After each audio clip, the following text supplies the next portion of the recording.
Well,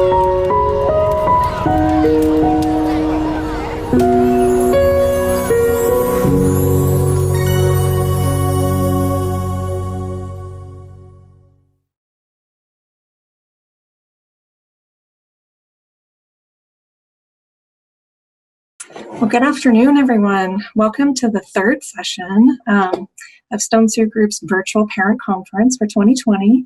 And I'm Mary Middleton. I'm the executive director here at Stone Soup Group. Thank you all for joining us today so that we can continue this discussion that we've been having about what it means to live a person-directed life. Today we'll learn more about the dignity of risk and what that looks like, and what it looks like in decision making, and even what it looks like in mistake making. So Rory Scheller will be joining us to lead us in that discussion today. This is our third of 4 sessions for our virtual parent conference. We should have had an in-person conference back in March, but had to transition to this virtual format. But really excited that you're able to be with us today, and hope you can join us next week as well for our last session. Again, it'll be on Wednesday at 2 p.m. There are a lot of people who worked really hard to make this happen, a big planning committee, and especially with the transition from our in-person format to the online format, and a lot of sponsors who contributed to this to make it happen. So just to take a minute to thank them, the Alaska Brain Injury Network, the Alaska Mental Health Trust Authority, All for Kids Pediatric Therapy, the Arc of Anchorage, the Bering Straits Native Corporation, Down Syndrome Network, Matt Newskett Telephone Association Foundation, the Mat-Su Health Foundation, Reading Right Alaska, and CISA, the Special Education Service Agency. Really thankful for their support. Just a couple of housekeeping things. Everyone is currently muted. You'll stay muted throughout today's presentation. The session, all of our parent conference sessions are being recorded, including today, and will be available after the series is finished. Roy has asked that you hold your questions until the end. You'll be able to unmute yourself to ask questions after his presentation. And you can also post questions to the chat, and our staff will be monitoring that. And then there'll be time at the end to have discussion. So for today's session, it's Dr. Rory Scheller who's joining us to present about the dignity of risk. Rory's from New York and has a degree in anthropology, and originally worked in salvage archaeology before moving to Boston and beginning his career in the field of disabilities.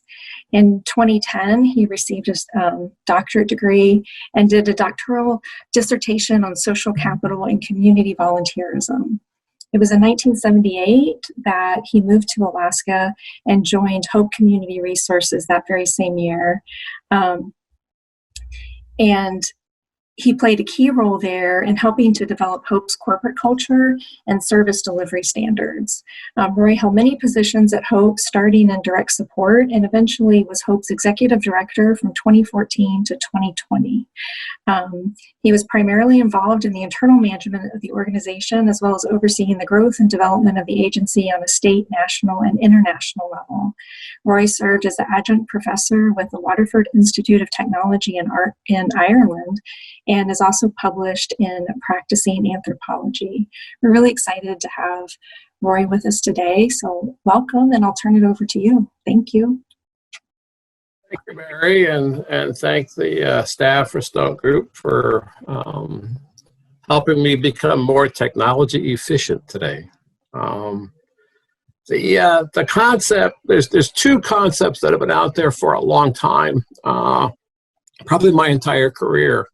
One is person-directed or self-directed, has been around since the late 70s, and a person's right to risk has also been around since the late 70s. And what I hope to do today is talk about them as they join together. But my plan is to reframe the issue, to change the dialogue, and to partway through our session today, I'll be opening it up for conversations and questions and problem solving so that we can get a good dialogue going. Because I think the issues will be more important in the dialogues than in just the academic part. Mary has set the stage about me. So I've truly, about 45 years in the field and 42 in Alaska. But through that whole time, I've been working with many people, working with many families, many staff, having lots of interactions. And I've learned some lessons that I distill into 2 points. And one of those is rotating the prism. You may have heard me say that in a variety of meetings, but when there's conflict, when there's challenges, when there's a difficult moment, and we're trying to move forward, I will refer to the need to rotate the prism. And I think many of you will remember having seen a prism with the sunlight coming through it, and you get a variety of colors that are showing. But if you rotate that prism or spin that prism or even gently move it, those colors change and you see it from a whole different perspective. And I think it's been one of the most powerful examples that I've found of how to move through conflict is to get the light to change, to get the colors that are coming through to be seen differently. And then the other thing that I've learned from the people I've worked with is the need to seek the language of yes. That the language of no just doesn't help them. So if someone comes and asks for something or requests something, I've always saw my role or my job as coming up with what is necessary for me to say yes. So I always try to never jump at a no, but I would sit and talk with people about, okay, for me to say yes, these are the things that are necessary. I have to be able to do these things or show these things or have these things in place. And I've used both these rotating the prism and seeking the language of yes.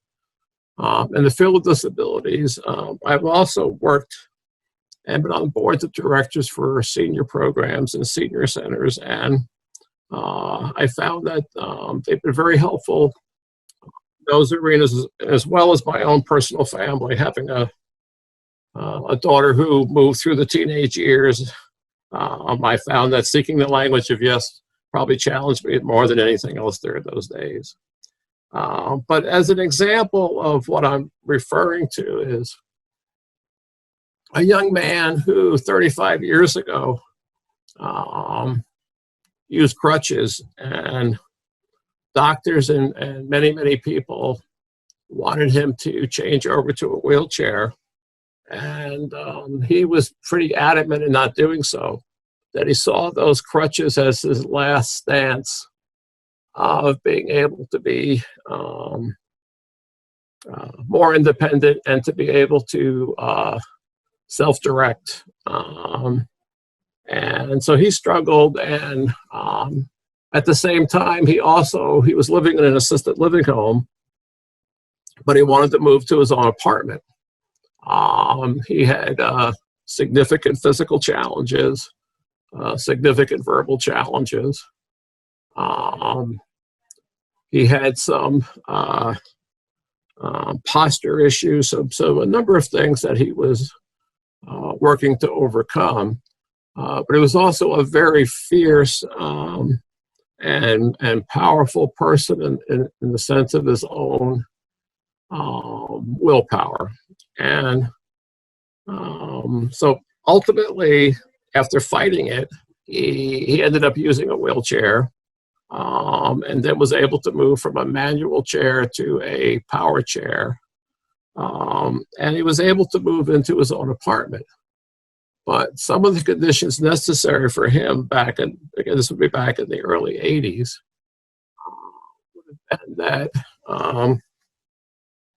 he had access to food or access to resources that would help him be able to prepare meals. He had to be able to receive some supports in terms of getting in and out of bed, getting in and out of the bathroom and things. And those services were not available back in those days. He overcame them all and lived independently for about 30 years in his own apartment, and then decided that he no longer wanted to live independently, that he was tired, he had fought the battle, he was losing upper body strength, being able to move himself around. And so he asked to come back to an assisted living home, and tried one out and it didn't work. And then tried another one out in which he had an apartment that was on the side of an assisted living home. And that one worked out really well for him. So over the course of 35 years, he and others rotated the prism constantly in terms of the things that he wanted, the things he was requesting, the things he was seeking, and had to adapt and try different situations. Some worked out and some didn't work out. But he was the person who directed those activities the entire time. And seeking the language of yes, it was important that we recognize the fact that he was a person who was very independent and had willpower to be able to do so. But yet, even back in the early 80s, finding a accessible apartment was a challenge. So to work over the years, it was very important. There's also a story of a young man who lived in an assisted living home who moved out to his own apartment and started breaking windows in his apartment almost immediately. And he had directed his move to that apartment, something that he wanted, and breaking about a window a week, or if you will, breaking a window every time we repaired it and put a new window in. We were able to understand, as we were able to work with him in rotating the prism, was the fact that he had left someone behind, someone that he cared about. And he wanted to attempt to correct that. And so in talking to that person, who happened to be a woman, she made it clear, while she didn't share his feelings, she did see him as a friend and would continue to like to live with him and share a house, in an assisted living environment. And so the person chose to move back into that environment and has been there since that day, and windows magically stopped breaking. So again, rotating the prism and seeking the language of yes. It's part of the struggle that I think people and families face day in and day out.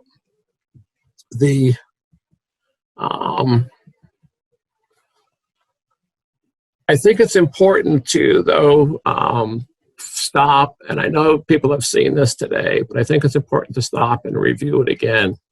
So Alaska does have a shared vision. It is in statute. It is something that gives people permission to attempt to live their life differently than in the past. And the vision is that Alaskans share a vision of a flexible system in which each person directs their own supports based on their strengths and abilities toward a meaningful life in their home, their job, and their community. Our vision includes supported families, professional staff, and services available throughout the state now and into the future. This vision is an affirmative vision. It's an affirmative act. It doesn't set limits. It doesn't deny people. It doesn't say no. It attempts to use the language of yes to be able to give permission. So I want people to start getting that into your minds now, that this vision is affirmative. And for families, I'd like you to hear that the message behind the vision is that adults can direct their own lives, but families and children have a right to direct their own family decisions, their own family culture, and their own family needs. So when we talk about self-directed, I think every family out there can also hear the words family-directed. Again, the concept of right to risk has been around for at least 40 years. And early on in my career, it was just the words right to risk were utilized. And then it modified to become right to reasonable risk. And then it changed again to right to the dignity of risk. And what I saw was that there was just a constant rephrasing and reshaping of the concept of risk. It really wasn't changing much about what we were looking for and why, but just we kept putting modifications on this idea of risk. So I think it's good today to begin with looking at the definitions of the word risk and reasonable. And so if you go to a dictionary, reasonable begins with being in accordance with reason. Reasonable is not extreme or excessive, and reasonable is moderate or fair.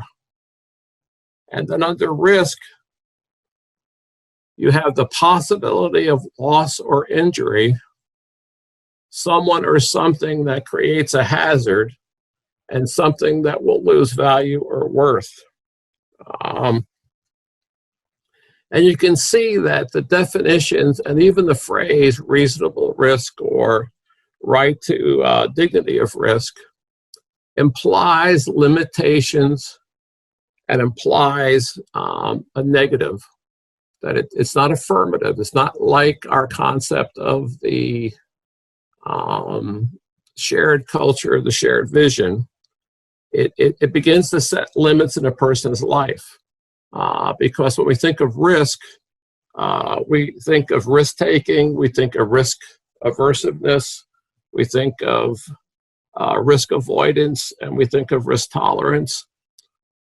Risk and the concepts associated with it really come out of almost an investment strategy, right? That we don't want to invest in something that we're going to lose our money. So we all have different risk avoidance techniques, but they are limit setting. And so I believe that for us to really begin this dialogue in a new era, a new time, and with a new vision, we have to break away from the terms and find some new words and new approaches regarding this issue in order to begin a dialogue that starts from the affirmative and not from the negative. So if I can get you all to begin rotating the prism a bit with me, let's just start with a basic changing a new word of opportunity. Now, an opportunity is a favorable junction of circumstances and a good chance of advancement or progress. So you can begin looking at as an opportunity versus risk. And again, remember that risk was the possibility of loss or injury, something that creates a hazard, and something that could lose worth or value. Where opportunity is a favorable juncture. Opportunity is a good chance of advancement or progress. And these are definitions straight out of any dictionary. So you can begin seeing with just looking at the word opportunity and rotating the prism, you can see that we're beginning to move more towards the positive rather than the negative. And I think that can have some great impacts on our thinking and decision making.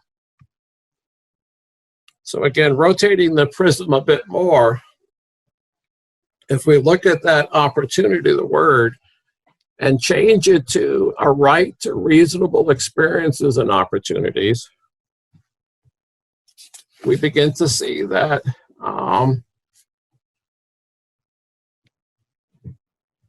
People have a right to reasonable experiences and opportunities. And if we bring it back to our vision, to experience a life within that vision. So rather than a right to the dignity of risk, I'd like us to begin thinking about a right to reasonable experiences and opportunities that allow a person to have life experiences that fall within the affirmative action granted by the shared vision. And we have to think about it. If this right is denied, and this right has been denied for many, many decades for people who experience intellectual and developmental disabilities, it's oftentimes denied for seniors who are aging and want to live at home and can't. And what begins to happen is that society sees them as not being a person.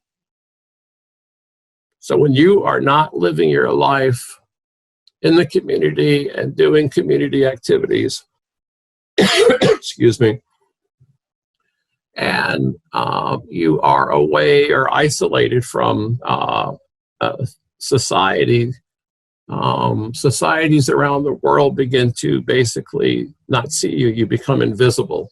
I think that's been something that has been demonstrated time and time again. And so that brings us to, I guess, rotating the prism even more. And again, thinking of this now not as a right to dignity of risk or just a right to an opportunity, but rotate this now to a right to navigate the journey towards personhood. All right, and that's, I think, is what we're all talking about and we need to begin thinking about, is that all of us from birth move towards personhood. It's a concept recognized by the United Nations. It's a concept that's recognized around the world. And there's identification that society see us as a person. And when they see us as a person, we're granted personhood. And that personhood comes to us through a whole variety of activities as we go to school, as we work, as we interact with others, as we become involved in community, as we interact on a community level, as we volunteer. All kinds of different activities help us define and become seen as having personhood. And personhood, I'd like you to hear, in my opinion, is the most basic right that we have as people. That all human beings have a right to personhood. We have a right to be seen as a person, not as an object, not as a thing, and not as a something that is invisible, but we're entitled to be seen, entitled to be heard, entitled to be judged a person. This loss of personhood oftentimes has existed for seniors as people get older and move into nursing homes. Much of their past histories are forgotten about. Staff aren't aware of who they were, what they did. They could have been medical doctors, they could have been psychologists, they could have been firemen, they could have been police. But it's forgotten, and their personhood, or their being seen as a person, begins to drift away and to become more isolated. It certainly happens for the homeless. The walking down the street and not noticing the homeless who might be camped there.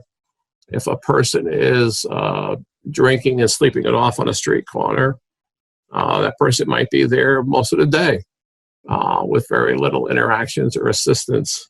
And it happens for the poor. And I believe it's happened to people who experience intellectual and developmental disabilities around the world. That journey towards personhood has been stopped.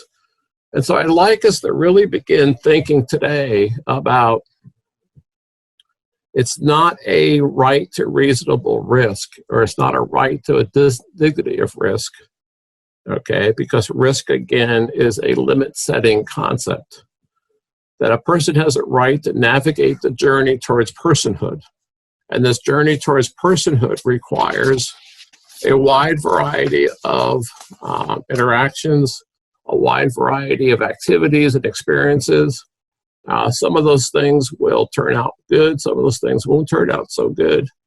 And as we go through life, we've all been faced with that. The first time we went to school, the first time we sent our children off to school, the first time we had jobs, the first time we tried to play sports, the first time we tried to interact with others, the concepts of, again, dating and living independently and going out at night. All those things are activities that make us visible. And that visibility is what helps us be seen as people and allows us to continue in that journey towards personhood. And then as we move into the language of yes, if we're going to begin thinking about that, the opportunity and the journey of personhood, we're still going to have feelings of anxiety. I don't think the journey to personhood for anybody leaves parents, or I think it does leave parents anxious and worried at times. Doesn't matter if your child experiences a disability or doesn't, or their disabilities are more hidden. What it means is that we worry. We have anxiety as our children grow, and we have anxiety as our parents grow. And as our parents age,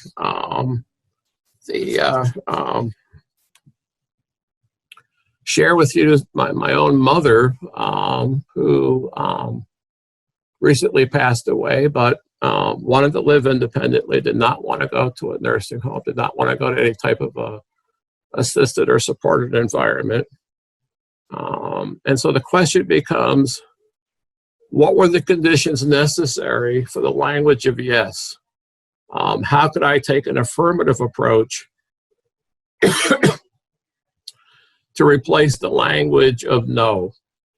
So my fear of outcomes, my fear of risk, my worries over whether she would be safe or be hurt or injured or exploited, because she lives in Florida and I lived in Alaska.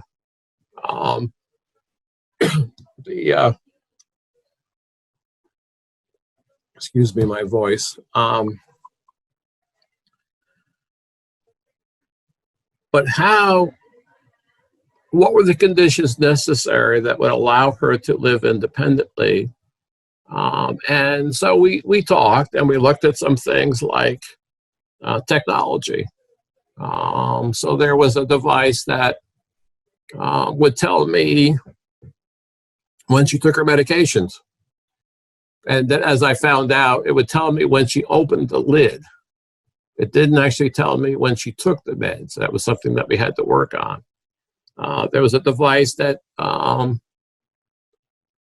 told me if she forgot to turn the stove off or forgot to turn the kettle off that she was boiling tea. There was a device that showed me there was movement in the house and movement around the house, that the front door was locked, that the front light was on. And although I didn't use them, there were devices that would tell me that her weight was in her bed, what her blood pressure was. All that information became available because of technology. There was also church groups that members were willing to stop by and visit and provide reports to me. There were a variety of hospital people with the same information that we could work it out where they would be willing and able to talk to me because she gave them permission, and we set those things up. So those became the conditions that allowed her to live independently. And we all probably have stories of that, but I'll tell you, it was a very anxious and worrisome time for me. She did not want to come to Alaska. I didn't necessarily want to go to Florida, but I was thinking I might have to. But we worked this out, and for about a decade, things worked out really good, and she was able to continue.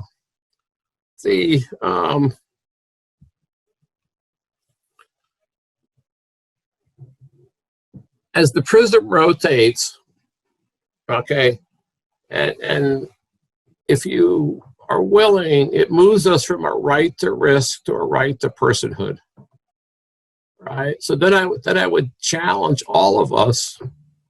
How do we prevent the loss of personhood for our children? How do we prevent the loss of personhood for our aging parents? How do we provide them opportunities to have meaningful experiences throughout the course of life? How do we help them support favorable junctions of circumstances that result in a good chance of advancement along that journey of personhood? And ultimately, then, what are the conditions that are necessary to each of us to use the language of yes and give permission for them to have those experiences? And this is the point where I would like to stop and pause and turn this into a dialogue. It might be a little more challenging being that we're on video, but I'm happy to answer questions about the presentations, but what I'm really looking for would be people willing to share an example and then to help us together begin thinking about what conditions could be necessary for that opportunity to be experienced. So I'm going to step back for a moment and I guess turn it over to Katie or someone to begin the process of the questions.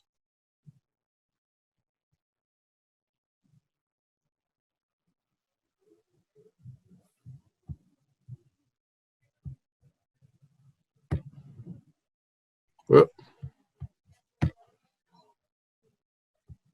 Katie, are you there?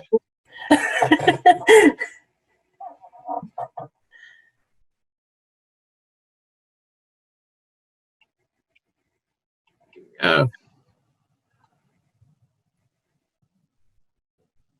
maybe I could just do it from here. Are there questions about the presentation or someone willing to talk about a particular opportunity that they would like to examine the conditions necessary?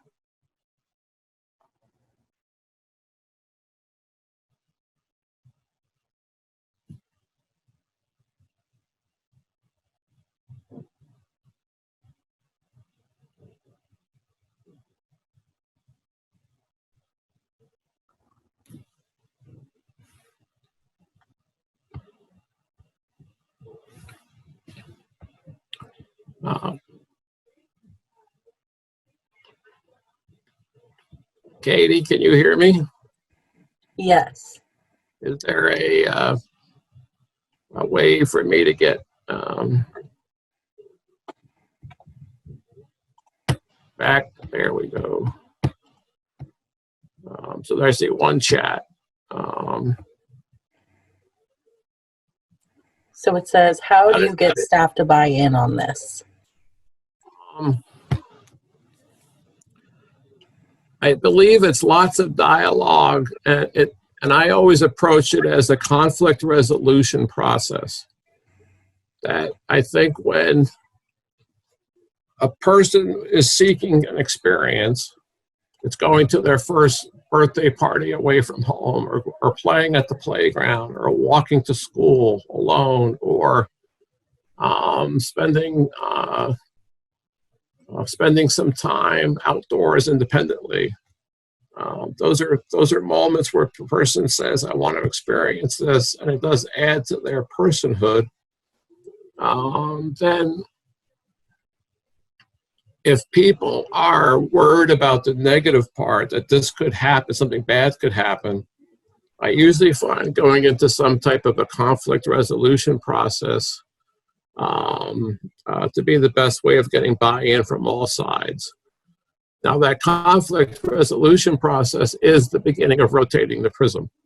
So I would ask staff to begin talking with the person or examining what are their motivations, what are they seeking, what are their feelings, why is this important to them, how is it important to them, trying to help people understand, and then reflect on, well, what did they do when they when they had the same experience.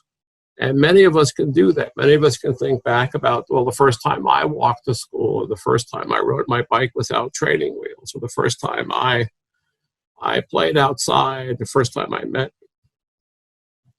with friends that weren't friends. They're just people I met for the first time and became friends with. So I would accept it as a conflict resolution process and begin working with the idea of, again, rotating the prism, and then getting people to basically begin to identify and write down what are the conditions necessary. So if I can give an example, a person who was self-directing that they wanted to ride a bus, and many people were afraid. The parents were afraid. The staff was afraid. So we talked about, all right, why? What was this person trying to accomplish? And the person was able to share the desire to be more mobile, more independent, to go places, and not to be dependent upon others to give them rides everywhere. We talked about, well, what were the conditions necessary? And, safety was a high factor. So the conditions necessary became that first staff rode from point A to point B with the person, and there was no transfers. And then the person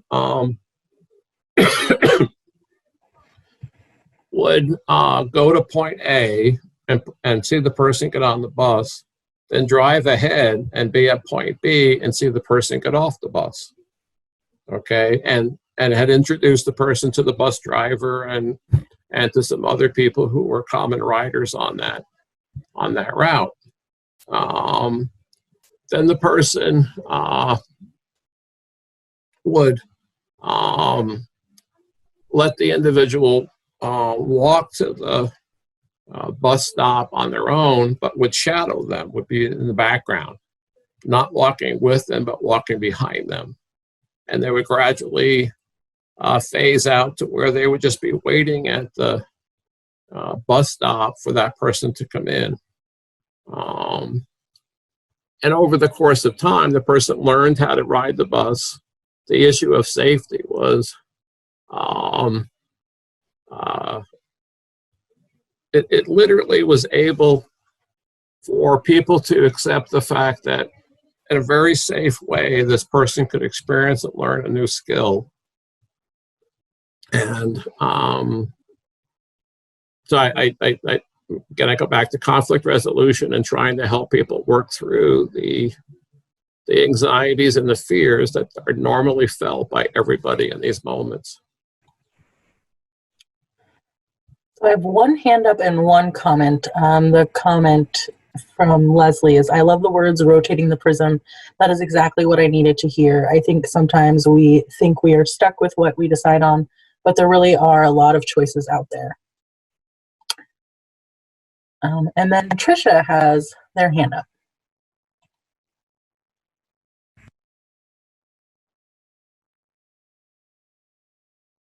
Hello, can you hear me?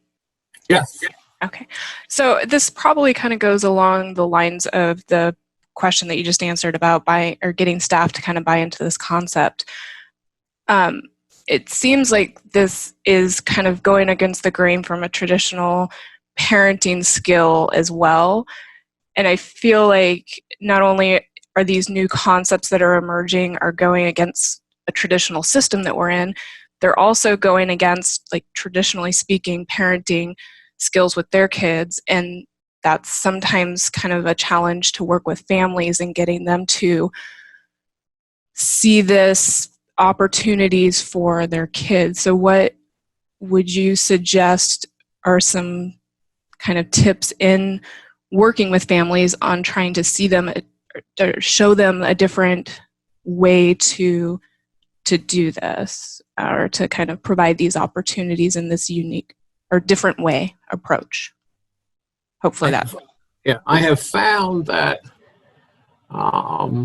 it's very important to be specific, objective, and to keep a list. So as I would talk to parents,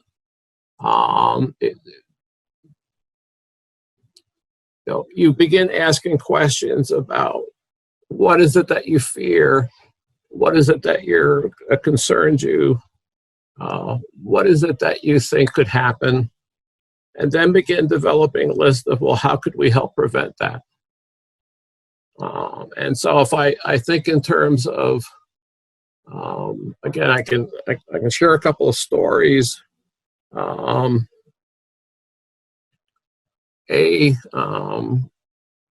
young woman who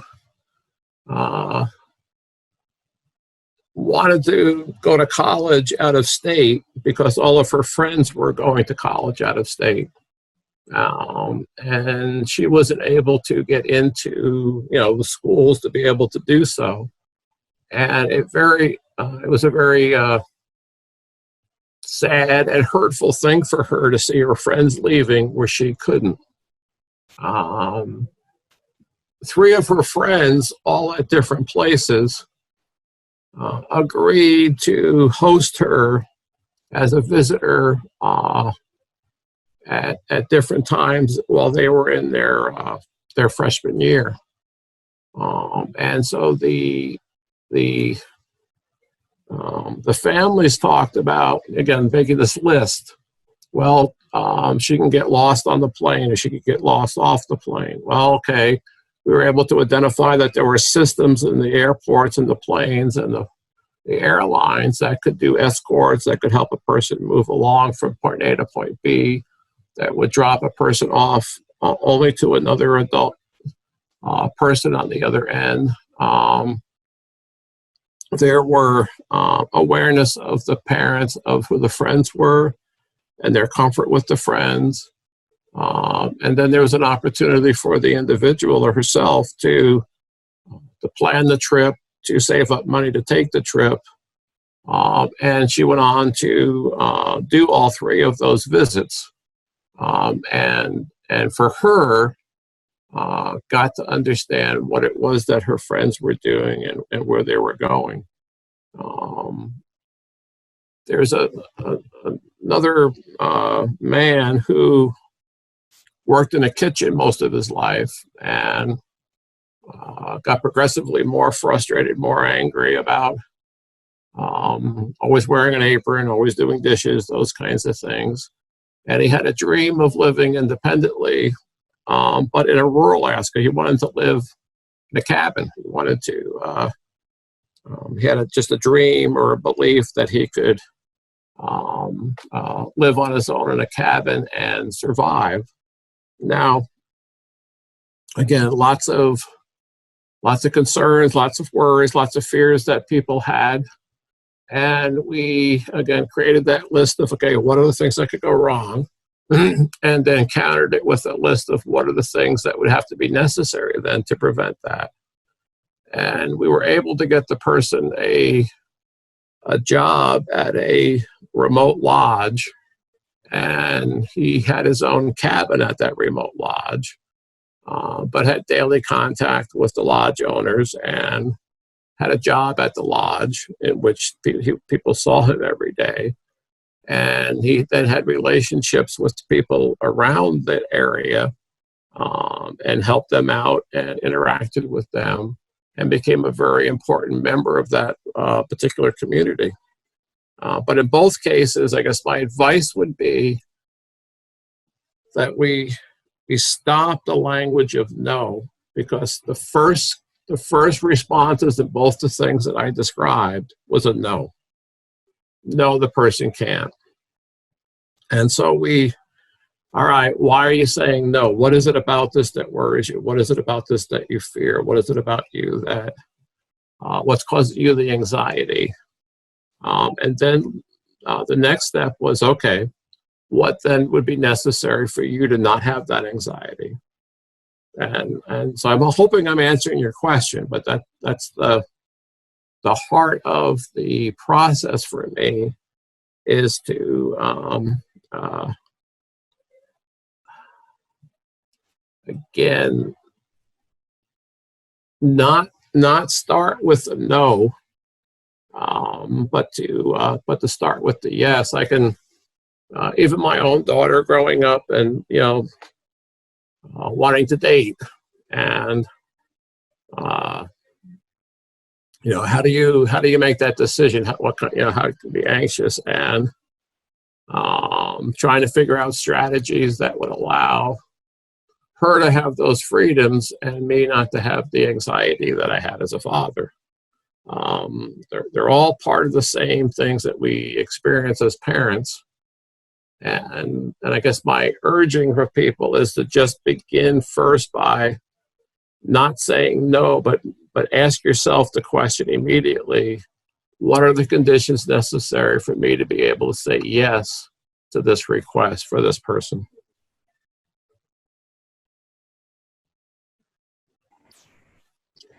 And sometimes you got to get creative. Kimberly has her hand up. Yeah, I'd be interested in exploring what I often see with adolescents, young adults, is that they haven't been really active parts of the community at large. They haven't had some experiences that would then lead them to have goals and interests that they want to explore. They haven't had that exposure. And how to help people who are supporting the individual see that as something that is a part of being a person and growing into adulthood, is to start to explore some of these other experiences that may have concerning elements to them. When that individual themselves is not asking for it because they do not know about those opportunities. I agree with the concept that you're saying. I've often said to people, you can't call yourself a fisherman until you sit in a boat in the rain for 4 hours and don't catch fish. And if you want to go back, you're a fisherman. But I think it's the same kind of a thing. If I say to somebody, do you want to go fishing, and they've never been fishing, how do I know that they want to go? How do they know that they want to go? If I ask someone, do you want to take a vacation, and they've never had a vacation? Do you want to go hiking, and they've never been hiking? Do you want to go to church, and they've never been to church? So I believe for people of any age, even seniors, that if people who have lived or had experiences that have limited the access they had to trying different things, you have to get into some type of a experiencing opportunities to give that experience. So you have to begin trying some things, and it may not work. So going to a coffee shop, and then you see or you observe the behavior, or you talk to the person about what they're experiencing. Going to a movie or theater, you might go to a theater, you might talk to the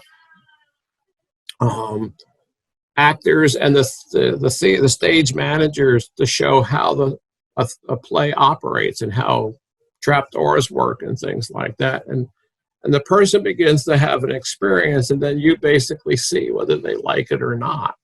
I've tried lots of things once and never went back. Okay, and I've tried other things many times and keep going back. But I think your point is a very valid one, is that, and again, I think it's part of the culture of disabilities for so long that has said no. The answer is no, you can't do this because of this fear I have. And again, I'm including myself, not, that as a parent, I learned to stop myself and first ask the question, what are the conditions necessary? And I think there just has to be supports that allow a person to try a wide variety of things. And then what we do is we begin to learn. I think they used to be referred to as interest inventories. And I don't like using those kinds of words with people, about people, but that's what they meant by that.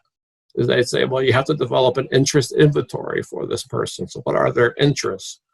What do they talk about? What do they like to look at TV? What do they point out? What makes them happy?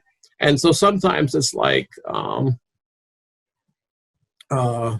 just horses, farm animals, it might be driving, and so ATVs and snow machines. It might be shooting and hunting. And I think we have to, in today's world, reject the gender issues that come up and reject the practice of saying no, and to begin looking at just giving people the opportunities at a very young age. And I believe they will show us in their interest whether or not it's something that they like or want to do again. Do I like to do art? Do I like music? Do I like to listen to music? Do I like to play music? Do I like poetry? There's so many things that people who experience intellectual and developmental disabilities in the past have never been allowed to experience. So they don't know really what is it? What is it like? Sometimes the summer camps provide those opportunities because the activities are always different each day. But I think if that's what you meant, I'm aligned that we just have to become more assertive about giving people those experiences in ways that we can say yes because our anxieties have been reduced.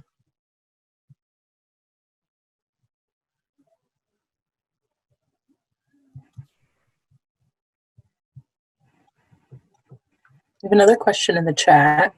From the examples you are giving, how do you come up with the problem-solving techniques and the people to bring together? Like, sometimes it's difficult to see past certain things or negative things. Are there tools to use? I have found for myself that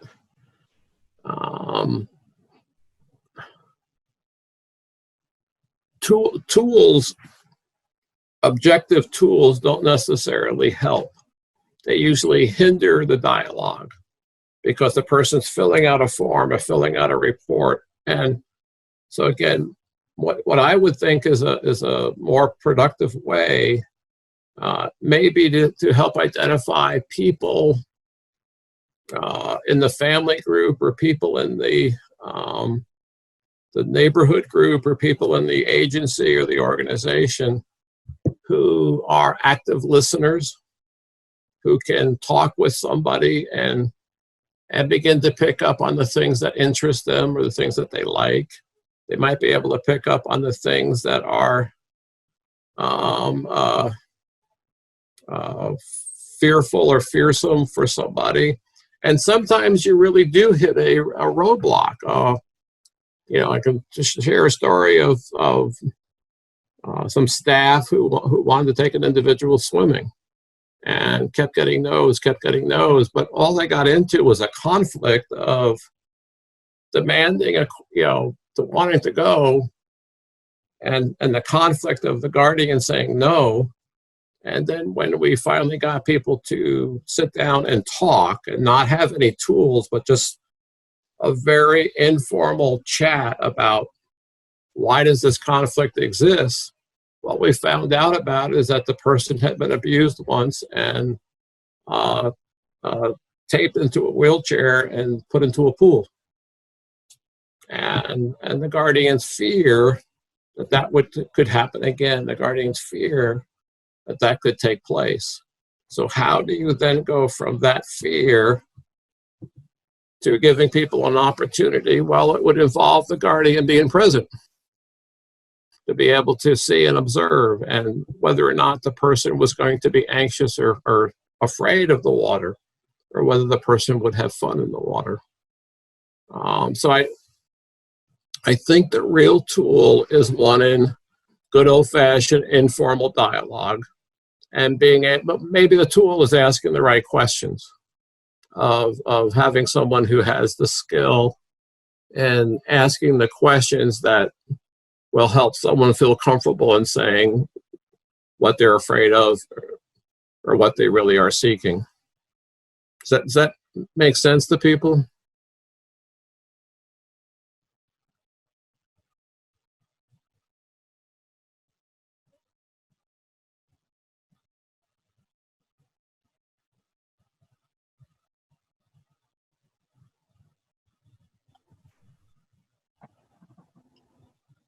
All right, this is Mary. Yes. Do you have suggestions or recommendations for parents of young children about how to help encourage the parents to allow their children to be a part of decision making and to experience some failure or mistakes, and to not be so controlling of their environment and protective of their environment? It's a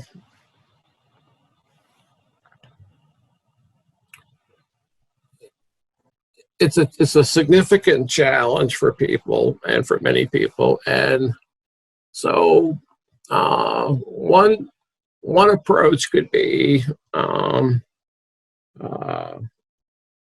like parent support groups. And I don't mean 20 families in a support group, but 2 families or 3 families who are willing to meet with each other, or videotape with each other, or just conference call with each other, enough to talk about, well, this is something my child wants to do, or I would like my child to have this experience. And then to begin talking through, okay, what are those strategies to say yes? Another approach is just to start with the very basics of what color shirt do you want to wear today? What color socks do you want to wear today? And to allow the child the opportunity, the freedom to make those choices. It might be to find a safe and supportive play groups or church groups or neighborhood groups that allow that. Another story, that a young girl who lived in a more remote community, who never got invited to anything, didn't get invited to other people's birthday parties, didn't get invited to sleepovers, didn't get invited to the normal things that young girls get invited to. And a volunteer who was working with her and with the family came up with the idea, what if you bought a play set, a swing set? Because in that remote community, there were no swing sets. And so the family was able to work out a way of getting a swing set delivered and set up. And every child in the community came by to play on the swing sets. And then all of a sudden, this individual started getting invited to the parties and to the sleepovers and started having her own. And so sometimes it is making a decision to attract other children to your home, which allows you to maybe control more your sense of fear, because it's happening in your home versus your child going to another home. It is I find that the young children are able to make decisions on certain things, but should not be given the decisions to make about other things. All right. So maybe the decision of what food to eat versus whether I'm going to eat or not, or the decisions of what warm jacket to wear versus not wearing a jacket, or the decisions of which of two TV shows to watch that you've picked out ahead of time, which of two movies could they watch. Mary, can you think of an example of something that we could explore right now that might help answer that question for a family with a young child more?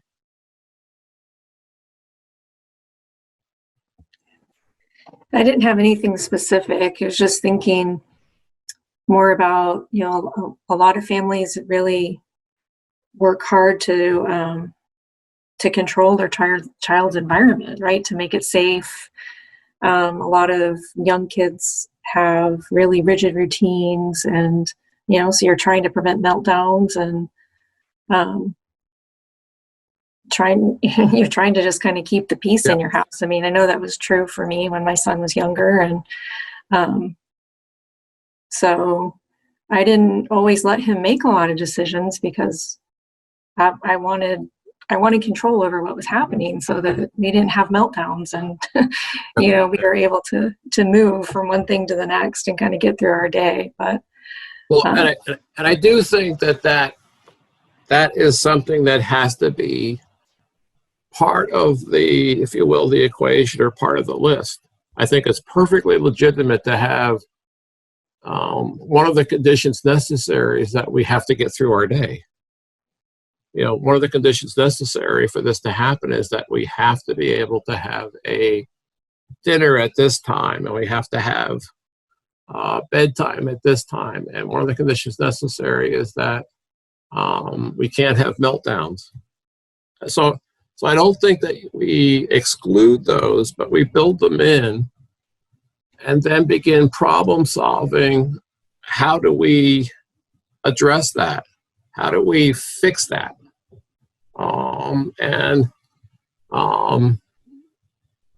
I know that it's never easy. This is not a simple thing, but I do believe that if our solution is just to say no, that begins to build then another problem, another process, another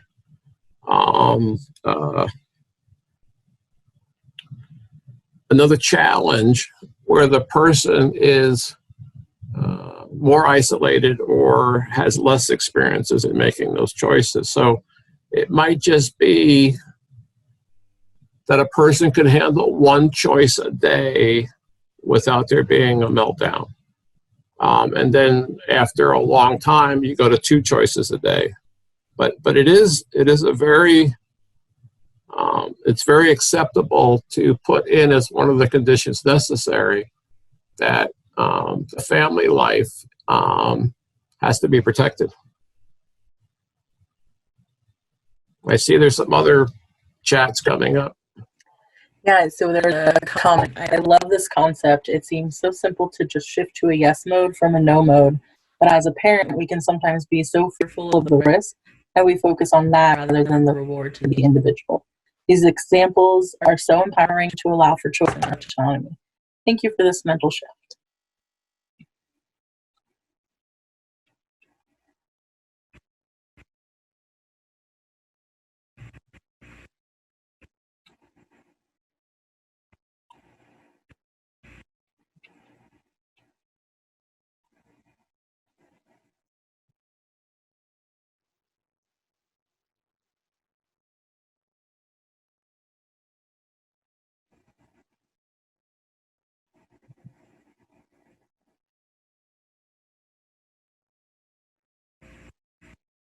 I think again, to come back to the basic concept though of for all of us, whether it's our parents or our children or even our spouses, it's if my first line of defense is a no, then I've set limits and I'm adding to a longer term challenge or issue for that person. If my first attempt is to say, I'd like to be able to say yes, now let's figure out the conditions necessary for me to do that, you begin opening the door, and it might just be baby steps to begin with. I said it might just be one decision a day or one decision to begin with. It might be, but if that step causes conflict in the family or harm in the family, then the conditions aren't being met. Because no one should have a condition that basically allows other aspects of the family to suffer for this to happen. So, but it's just the beginning again of saying the best thing I can do for my child is to help them to be seen as a person by society. And I believe that they will be seen as a person more if they are volunteering, if they are taking part in other community activities, if they're attending church, if they're going to community events, and if they're out, and sometimes it might just be that they're recreating with the family, that they're at the beach with the family rather than at the beach alone. But it's just, again, the concept of trying to break it down. And I believe in informal dialogues. So I would not have one of these conflict resolution dialogues sitting in a group meeting, right? It isn't going to work. It's a one-on-one. It's help me understand what makes you afraid. Help me understand, what do you see as the benefits of doing this? What do you see as the benefits of saying no? And you have a dialogue, and that's where I think perhaps some small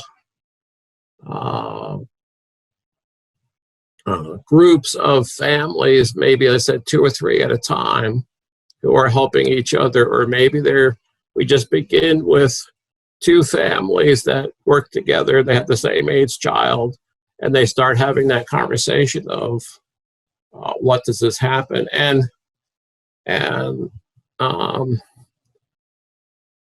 I'm perfectly happy to also just offer more individual thoughts and ideas, and even if there's a family member out there who just wants to have a dialogue about the things that make them fearful and seeking a language of yes, I'm more than happy to follow up outside of this meeting and session. It's something I believe in, I'm certainly passionate about, and something that I believe, as we have a new vision and we have a new era that's beginning, and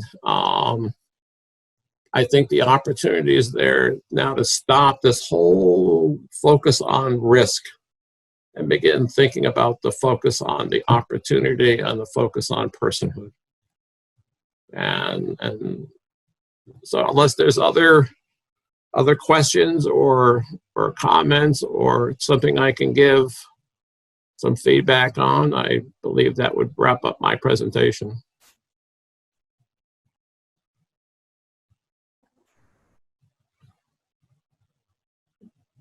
Are there any other comments for Roy from the group?